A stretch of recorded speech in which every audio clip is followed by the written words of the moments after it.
Hello friends, जय Jagannath. Let's cook and look को स्वागत जनाऊँ मु डिम्पल। आज मैं आपन सहित बटर चिकेन रो इजी रेसिपी शेयर करिछि, जोथिपाई कि मुझे हाफ किलो चिकेन को बढ़िया भाव धोईकी ताको क्लीन कर नहीं।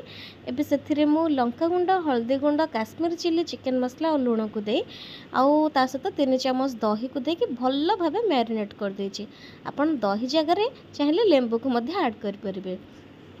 एबे सबको मु गोले देकी ताको गोटे घंटा पे रेस्ट होगा छाड़ी आपड़ चाहिए ताको 3 ରୁ 4 घंटा मैरिनेट करें। जिते मैरिनेट हम से बढ़िया हम।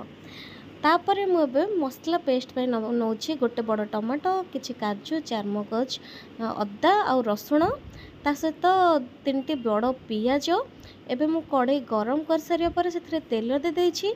तेलर टिके गोटे स्पून बटर दे देछि, कहीं ना बटरटा पोड़ी जाता। तो सबको देला परे मुझे जहाँ भी सब कटा रखी पियाज जमती टमाटो ए सबको ऐड करी। एगुड़ाक आमको भाजबार ना, बस सॉफ्ट करार अच्छे कहीं आम आपको पेस्ट बनइबा।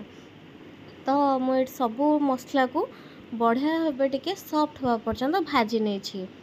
देखिए गोटा मसला कहवा भूली जाइए, मु डालचीनी और गुजराती की ऐड करी।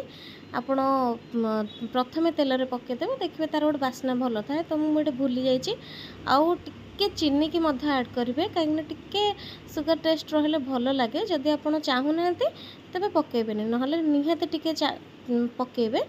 तापर मुझे भल कलर पाई दे देछि हलदी, तापर लुण। तापर मुझे कड़े की गरम कर से पुणी टिके बटर देछि। आपण पाखे जब पैन थी ना तो आपटा बनइबे भल लगे, कहीं मो पाखे पैन नथिला तो मुझे कड़े सब चिकेन को गोटे गोटे दे देछि।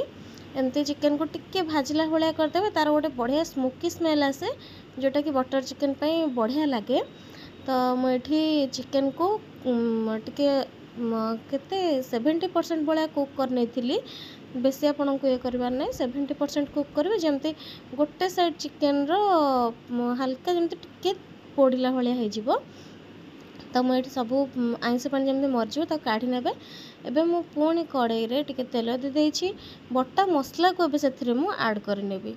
जेहेतु आपणकर मसलाटा भजा होगी अच्छी तो बेसी कषा दरकार नहीं, बास टिके मसला भाजी हो गला पर से चिकेन को देदेवे।